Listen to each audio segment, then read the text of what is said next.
ឲ្យខ្ញុំទាំងភ្នែកទាំងទ្រូងស្ទើរបាយរំលែកទុំមកហើយក៏ជួចាចោលថនពីនេះគូក្រ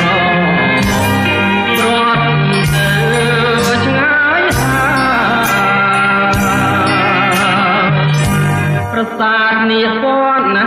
បាយ័នមុខ